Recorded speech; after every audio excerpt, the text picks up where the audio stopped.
Welcome back once again, everybody. It's Dean here from iProgress, and today we're going to be talking about that dreaded component of any university degree, group work.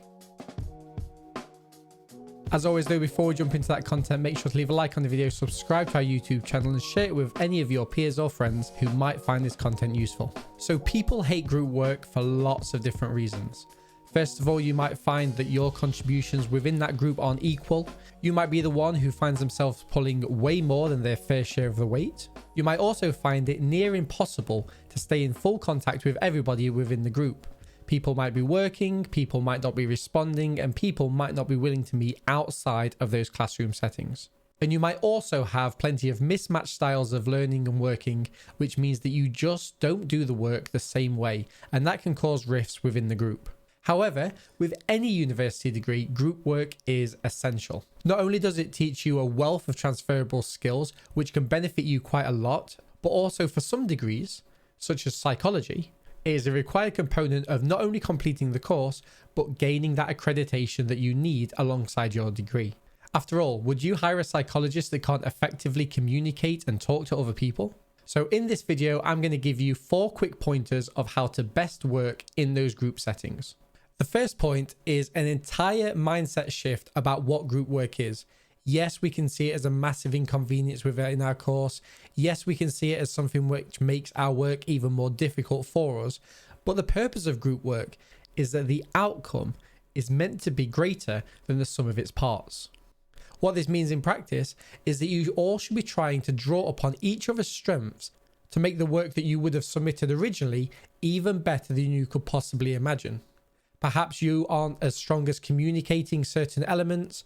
Perhaps you're not the design person. Perhaps you're not the individual who can generate those vast and grandiose ideas. By establishing straight from the off that this is the way in which you're going to work together, it means that everybody can have an active role. It might also mean that those individuals within the group who consider themselves weaker can actually start to identify some of their core strengths and lead to the overall development of everybody within that group. With that being said, this is also an excellent opportunity for you to identify individuals within your group who might not be pulling their weight. And that leads us on to point 2, setting effective milestones and guidelines in terms of how your group is going to work. Now, I've never been a fan of formal group contracts, but having an initial meeting right from the off to set your boundaries, to set your parameters, and to set your overall expectations of a group can be paramount to the successful functioning of any group task. Who's going to be taking on what roles? Make sure that these roles are fairly allocated within the group. Don't just work towards the end submission point. Work backwards. When do you need to have your group meetings? You might not have the specific dates and times, but pencil them in straight from the off every week or so to make sure that they're in the forefront of everybody's mind within the group. If you do find out that somebody within your group is slacking, they're not meeting their commitments, you can refer them to this initial discussion. You can ask them to see whether there's any barriers that is stopping them contributing in the long run. And in some circumstances, it might be possible to help and support them getting back on track.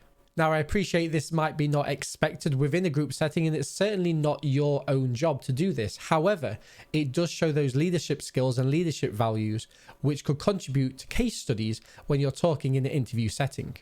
And what I would say on top of this for any group project is there's no point trying to consolidate all of that information together right at the end of the project.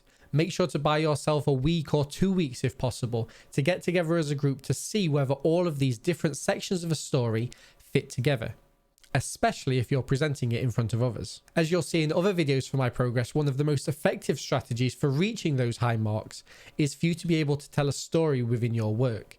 And stories don't only flow throughout the entire piece, but need bridging between each of the different components. In your case, if it's a group presentation, each of the different speakers need to lead seamlessly onto one another.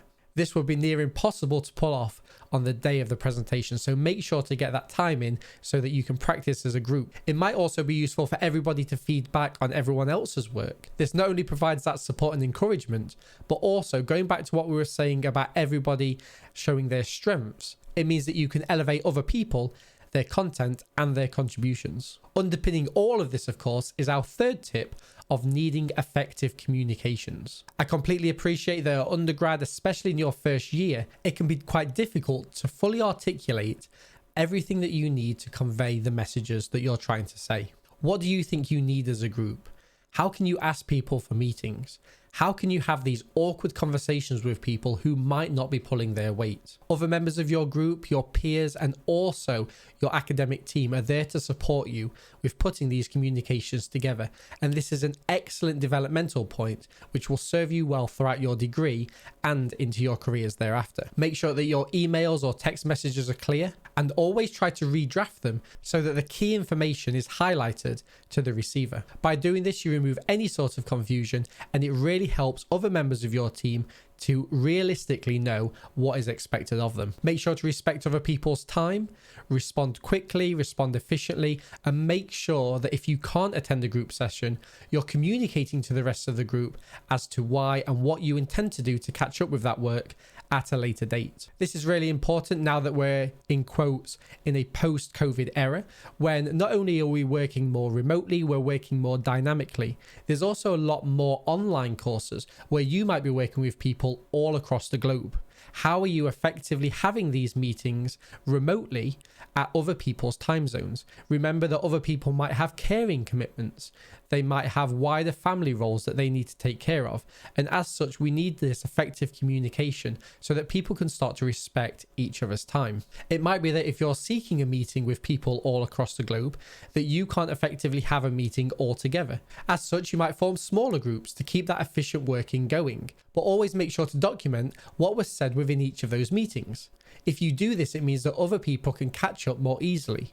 Consider assigning action points and maybe an action log so that people can keep track of what their duties are within that group project, and all the time be mapping these action points and duties onto the milestones that you've set early on in the project. Are you on track? And if not, what do you need to do as a group to get yourselves back on track? And 4, and possibly one of the most important yet underrated points, is effective decision making. It's very easy within a group setting, especially at undergrad level, for people to not sit back as such, but not want to be the person who's out there being the leader. However, from my decade experience in academia, the groups that do the best in group projects are those who have people who make decisions. Those people that say, yes, this is the topic that we're going to be delivering on. If we have a choice between a poster and a PowerPoint presentation, we're going to have a very brief discussion. We're going to look at each other's points of view, each other's strengths, each other's weaknesses, and then make a decision straight away. Lock that decision in. And if you do that, it means that you have more time to putting the material and the content together, which is ultimately going to be contributing to your grades. Throughout your group projects, there's going to be lots of decisions which need to be made. Color schemes for posters. The order in which we're presenting. Are we going to be including topic X or not within our presentation? Now, this is not a message by no means to say rush these decisions, but try and work effectively to come to conclusions within the meetings that you set time aside for, and so that these decision making does not drag on throughout the entirety of the project, thus wasting time. You might have more than one leader in the group, and that's perfectly fine. But if you are taking that leadership role, make sure you're documenting it within your CV and your personal statements going forward. This is really important skills that you are developing throughout your university degree, these transferable skills, which can all too often be lost when you're trying to communicate effectively the value of your degree and your experiences within it. And we've got a video coming out in a couple of weeks looking at your employability as an undergrad student and what you should be looking out for. So make sure to subscribe to the channel so you don't miss out on that video. So they're my 4 top tips for group work. I hope you find it useful. Make sure in the comments down below to let me know if I've missed anything. What do you find to be the most effective tips when you're trying to work in a group session? And have you got any horror stories that you would like to share with us? I've been Dean for My Progress, and I will catch you in the next video.